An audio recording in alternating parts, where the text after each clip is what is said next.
Welcome to Nandigama news. నియోజకవర్గంలో జరిగిన ప్రధాన వార్తలను నందిగామ టీవీ మీ ముందుకు తీసుకొచ్చింది. మైలవరం నియోజకవర్గంలో 32.92 కోట్లతో సీసీ రోడ్లు నిర్మించామని, కూటమి ప్రభుత్వ పాలనలో పల్లెలు ప్రగతి బాట పడుతున్నాయని మైలవరం ఎమ్మెల్యే వసంత వెంకట కృష్ణప్రసాద్ పేర్కొన్నారు.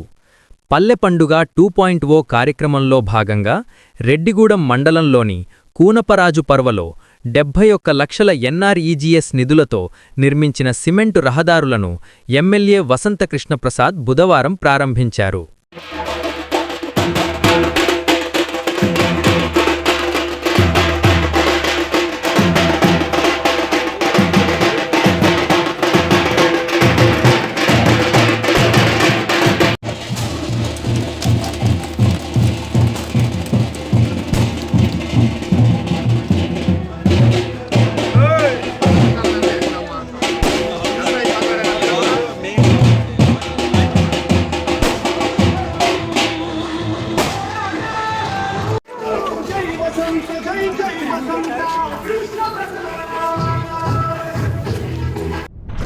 విజయవాడ నుంచి హైదరాబాద్ వెళ్తున్న వాహనం చిల్లకల్లు సమీపంలోని జాతీయ రహదారిపై డివైడర్ను ఢీకొట్టి బోల్తా పడింది. ఈ ఘటనలో డ్రైవర్కు స్వల్ప గాయాలయ్యాయి. స్థానికులు స్పందించి డ్రైవర్ను అతి కష్టం మీద బయటికి తీశారు. రహదారిపై వ్యాను అడ్డంగా ఉండడంతో రాకపోకలకు అంతరాయమేర్పడుతోంది. ఘటనా స్థలానికి చేరుకున్న చిల్లకల్లు పోలీసులు ట్రాఫిక్ని క్లియర్ చేశారు.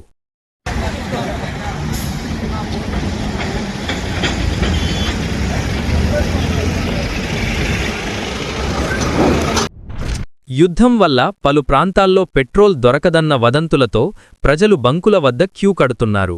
రాష్ట్రంలో ఇంధన కొరత లేదని డీలర్ల అసోసియేషన్ స్పష్టం చేసింది. చమురు సంస్థలు క్యాష్ అండ్ క్యారీ విధానం అమలు చేస్తుండడంతో ముందస్తు నగదు చెల్లించలేని కొన్ని బంకులు మూతపడుతున్నాయి. ఉమ్మడి కృష్ణా జిల్లాలో ప్రస్తుతం సాధారణ పరిస్థితులే ఉన్నాయని, ప్రజలు అపోహలు నమ్మవద్దని అధికారులు భరోసా ఇస్తున్నారు.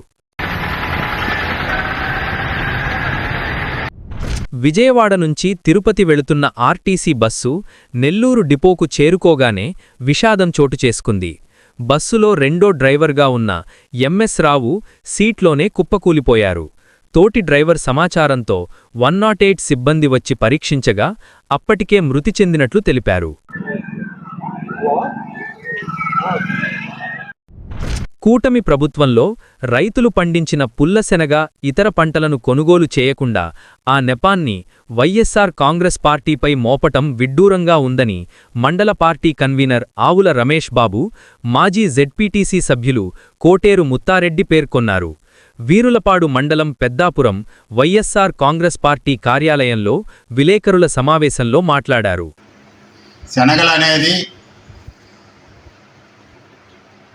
100% కొనాలి. మండల పరిషత్ మీటింగ్లో వాళ్ళ ఏవో అధికారి, కూటమి ప్రభుత్వ అధికారే 30% కొంటామని చెప్పడం జరిగింది. అయినా కూడా మీరు యాక్షన్ తీసుకోకుండా 30% కొనుగోలు ఆఫ్ చేసి కొంతమంది రైతుల దగ్గరే కొని కొంతమంది రైతులను కాటాలు వేపించి ఇంతవరకు ఎత్తకుండా ఆ నింద మీ మీద పడుద్ది అనే ఉద్దేశంతో వైసీపీ వాళ్ళు మాట్లాడటం వల్లే శనగల కొనుగోలు జరగట్లేదు అని అనటం అనేది మీ కొనుగోలుతనం, చేతగానితనం వల్లే మీరు మా మీద ఆరోపణలు చేస్తున్నారు. గత ప్రభుత్వంలో అన్ని పంటలు కొనుగోలు చేయడం జరిగింది. ఎవరో ఒక ఆయన అన్నాడు, సొసైటీ ప్రెసిడెంట్, మేమే ఎక్కువ కొన్నాం అన్నాడు. మేము ఎక్కువ కొన్నామా మీరు ఎక్కువ కొన్నారా అనేది, మీరు ఇంతవరకు 2 సంవత్సరాలు పత్తే కొనలేదు.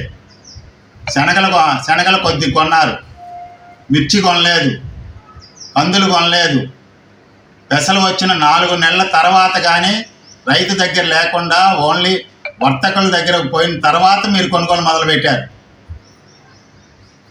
మీరు ఏ పంట సరిగ్గా కొన్నారు? మీరు వచ్చిన తర్వాత రైతుకు వచ్చిన ఇన్సూరెన్సు, రైతుకు జగన్మోహన్ రెడ్డి గారు free insurance Machilipatnam assistant motor vehicle inspector Prasad ఆదాయానికి మించిన ఆస్తుల కేసులో ఏసీబీ అధికారులు మెరుపుదాడులు నిర్వహించారు. ఈ సోదాల్లో 450 గ్రాముల బంగారం, 1.49 కిలోల వెండి, రూ. 2.54 లక్షల నగదుతో పాటు 2 కార్లు, 3 బైక్లను స్వాధీనం చేసుకున్నారు. ఆస్తులకు సంబంధించిన కీలక పత్రాలను గుర్తించిన అధికారులు నిందితుణ్ణి ఏసీబీ ప్రత్యేక కోర్టులో హాజరుపరచనున్నట్లు వెల్లడించారు.